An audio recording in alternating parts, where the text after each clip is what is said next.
Ujian akan datang kepada setiap muslim. Gimana menyikapinya? Mengejar. Dan kejarnya bukan cuma dana haji, sampai ke plat mobilnya Pak Ustadz. Dan di pikiran saya adalah, kenapa saya harus menjelaskan dengan beliau?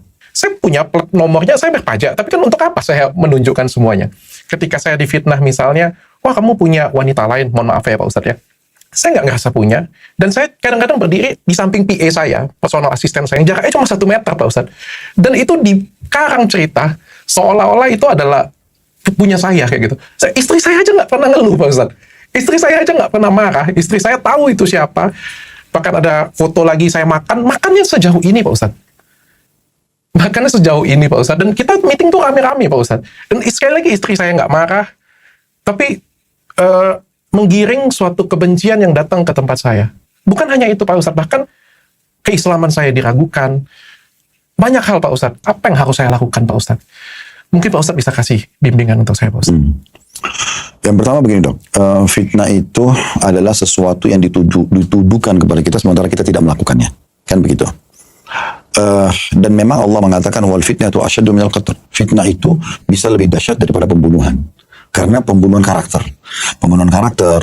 Dan pembunuhan karakter ini kan banyak caranya. Mencuekin orang, mencari kesalahan, mencelakakan fisik dan segala macam hal. Itu bisa lahir dari fitnah itu. Sehingga memang dianggap fitnah itu lebih berat daripada membunuh itu secara langsung. Karena orang kalau dibunuh langsung kan digerek lehernya, ditusuk perutnya kan mati selesai. Tapi kalau ini kan tidak. Prosesnya lama. Tetapi dalam Islam dok, kita punya tauhid namanya. Mengesahkan Allah SWT. Kita punya akidah, keyakinan kalau Allah itu ada. Satu hal yang menenangkan setiap orang muslim itu kalau akidahnya kuat. Dia yakin sekali Allah itu maha melihat, Allah maha mengetahui, Allah maha mendengar. Dan Allah itu tidak tinggal diam dengan kezaliman yang ada. Ya. Cuma Allah datangkan dalam bentuk ujian. Tidak ada orang yang tidak diuji.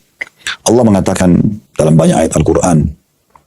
Di antaranya dalam ayat yang berbunyi وَلَنَبْلُوَنَّكُمْ بِشَيْءٍ مِنَ الْخَوْفِ وَالْجُوعِ وَنَقْصٍ مِنَ الْأَمْوَالِ وَالْأَنْفُسِ وَالثَّمَرِ وَبَشِّرِ الصَّابِرِينَ. Karena akan menguji kalian dengan sedikit rasa khawatir. Ya.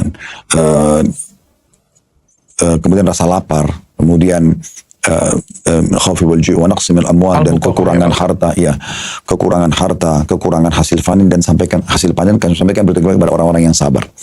Jadi memang itu akan datang ujian-ujian itu dok.